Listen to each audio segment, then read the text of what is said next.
আসসালামু আলাইকুম everyone, welcome to my YouTube channel চাঁদপুরের কন্যা মায়াবতী।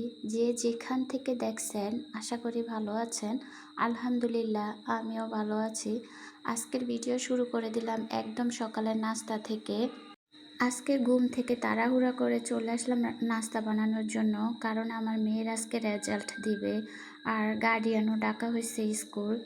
তো আমার হাজব্যান্ড যাবে স্কুলে, আমি যাব না। আমার মেয়ে এই 4 বছর স্কুলে পড়ে, এই 4 বছরের জীবনে আমি কোনোদিন ওর স্কুলে যাই না। আসলে গার্ডিয়ানরা স্কুলে গিয়ে ভিড় করবে আর বাচ্চাদের জন্য মানে বাচ্চাদের প্ল্যাটফর্মে ফাইট করবে, এটা আমার কাছে ভালো লাগে না। আমার কাছে মনে হয় যে আমি বাচ্চাকে বাসায় যেতটুকু ইচ্ছা অতটুকু পড়াবো এবং অন্যান্য বিষয়ে জ্ঞান দেব। আমি কেন শুধু শুধু ওর স্কুলে গিয়ে ওর জায়গায় আমি কেন অন্যদের সাথে ফাইট করব।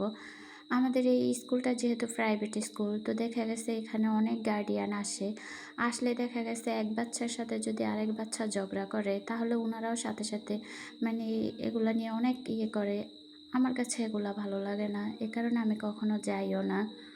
আসলে মা হওয়ার পর থেকে না আমাদের কিছু কিছু অভ্যাস চেঞ্জ করা উচিত, যেগুলা বাচ্চার উপরে অনেক এফেক্ট পড়ে। যেমন আমি আগে অনেক হিন্দি গান শুনতাম, অনেক লাউড দিয়ে, মানে আমার ভালো লাগতো যে কোনো কাজ করতাম, দেখা গেছে হিন্দি গান চালিয়ে তারপরে মানে যে কোনো কাজ করতাম। বাট যখন মেয়ে হয়েছে আজকে 8 বছর যাবৎ আমি কোনো গান শুনি না। দেখা গেছে হিন্দি গান শোনার সময় অনেক মানে বাজে বাজে সিনগুলা যে সামনে আসে, তো এগুলা দেখা গেছে আমার মেয়েও দেখবে আর আমার দেখা দেখি ও সব কিছু শিখে যাবে। এ কারণে আমি ও চিন্তা করে আজকে কয়েক বছর আমি কোনো গানই শুনি না, বাংলা গান বলেন হিন্দি গান বলেন, টোটালি কোনো গানই শুনি না। কারণ আমার মেয়ে কিন্তু আমার দেখাদেখি আমি যা করব ও সব কিছু শিখবে। কথাই তো আছে, মাদের দেখে দেখে কিন্তু মেয়েরা সব কিছু শিখে। তো এই তো আমার মেয়ের রেজাল্ট দিয়ে দিচ্ছে আর মাশাল্লাহ ও মোটামুটি সব সাবজেক্টেই ভালো রেজাল্ট করছে। যেহেতু এটা 50 মার্কের পরীক্ষা, তো মোটামুটি ও ভালো রেজাল্টই করছে। আমি ওকে এখনও প্রাইভেটে দেই না, আমি নিজেই সব কিছু পড়াশোনা করাই, একদম আরবি থেকে বাংলা সব কিছু। ও ছোটোবেলা থেকে আমি ওকে সব কিছু শিখাইছি। ইদানিং কেবল আমি আরবি প্রাইভেটে দিছি, না হয় আমার হাতেই ও সব কিছু শিখছে। আমি ঘরে হিন্দি গান বা বাংলা গান না চালিয়ে আমি সব সময় ওয়াজ এবং গজল চালিয়ে রাখি। এতে করে আমার দোনো বাচ্চা কিন্তু মাশাল্লাহ গজল পারে আর ওরা যে কোনো অনুষ্ঠানে পার্টিসিপেট করে গজলের জন্য, ওরা গজল গায়। আলাদা করে আর আমার শিখাইতে হয় না। তো সব বাচ্চাদের মায়েদের উদ্দেশ্যে আমি একটাই বলবো, আগে মারা চেঞ্জ হতে হবে যে কোনো কাজে, পরে বাচ্চাদেরকে চেঞ্জ করা যাবে। যেমন আমার বাচ্চারা যদি মোবাইল দেখে, আমি লক্ষ্য রাখি যে ওরা মোবাইলে কী দেখতেছে। ইদানিং তো মোবাইলে, ইদানিং না মানে সব সময় তো মোবাইলে ভালো জিনিস থেকে খারাপ জিনিসই বেশি দেখায়। তো আমি চেষ্টা করি ওদেরকে এগুলা থেকে একটু দূরে রেখে, যেমন আবু বক্করের একটা আছে, বিভিন্ন চ্যানেল আছে যে বাচ্চাদের ইসলামিক দিকগুলা শিখায়, ওসব চ্যানেল আমি ওদেরকে দেখাই। কানিস ফাতেমার চ্যানেলটাও আমি ওদেরকে দেখাই, ওখান থেকে ওরা অনেক কিছু শিখে।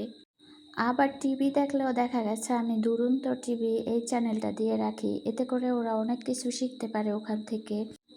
আগে আমি অনেক ঘুম কাতুরে ছিলাম, কিন্তু এখন দেখি যে আমি যদি ঘুমিয়ে থাকি তাহলে আমার বাচ্চারাও ঘুমিয়ে থাকবে, মানে আমি যতক্ষণ সকালবেলা ঘুমিয়ে থাকবো ওরা অতক্ষণ ঘুমিয়ে থাকবে। এ কারণে আমি খুব ভোরে উঠে নামাজ পড়ে তারপর ওদেরকে জাগিয়ে দেই, ওরা চলে যায় মক্তবে। জানি না মা হিসাবে কতটুকু দায়িত্ব পালন করতেছি বা ওরা কতটুকু মানুষ হবে, তবে চেষ্টা করি আর আল্লাহর কাছে সব সময় বলি আল্লাহ পাক যেন আমার বাচ্চাদেরকে ভালো মানুষ হিসেবে তৈরি করে। কারণ বর্তমান যুগে যারা দেখতেছেন সব কিন্তু মানুষ না, আমরা জাস্ট মানুষ রূপে আছি, বাট আমাদের মাথায় সব নরপিশাচের আর শয়তানের কারখানা। তো আল্লাহ পাক যেন এইসব থেকে আমাদেরকে দূরে রাখে, ঈমান দিয়ে রাখে। আর আমি চেষ্টা করি 5 ওয়াক্ত নামাজ পড়ার জন্য। আমার দেখা দেখি আমার বড় মেয়েও কিন্তু আমার সাথে সাথে নামাজ পড়ে। মাঝে মাঝে যদি আমি নামাজ না পড়ি, আমার দোনো মেয়ে আমাকে কেবল প্রশ্ন করবে যে তুমি নামাজ পড়ো না কেন, তোমাকে দেখি না কেন তুমি নামাজ পড়তে, এসব বলে। তো সেক্ষেত্রে দেখা গেছে আমার ওদের কাছে কৈফিয়ত দিতে হয় কেন আমি নামাজ পড়ি না। আমি কিন্তু ওদের কারণেই মোবাইল থেকে অনেকটা দূরে আছি। যেমন অনেকে লাইভে অন্যজনকে গিয়ে সময় দেয়, সেই অন্যজনকে সময় দিলে দেখা গেছে আবার নিজের লাইভে আবার আসে তারা। কিন্তু আমি কাউকেই সময় দিতে পারি না।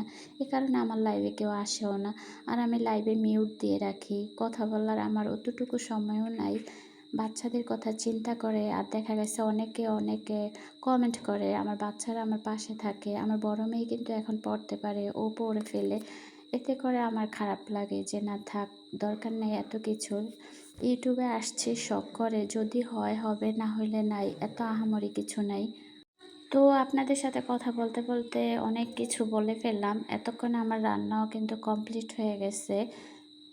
তো রান্নাবান্না শেষে বাচ্চাদের জন্য একটু ডিম ভাজি করতেছি। আমার মেয়েরা কিন্তু ডিম ভাজি অনেক বেশি পছন্দ করে। মানে ডিম ভাজি না, ডিমের যে কোনো আইটেমে ওরা অনেক বেশি পছন্দ করে। এই তো রান্নাবান্না শেষে ওদেরকে একটু ফল কেটে দিছি। এগুলো হচ্ছে আমার গাছের ফল। আর গাছের ফল মিষ্টি না হলেও মিষ্টি লাগে। তো এই পর্যন্তই, সবাই দোয়া করবেন, আমার ফ্যামিলির জন্য দোয়া করবেন। আল্লাহ হাফেজ।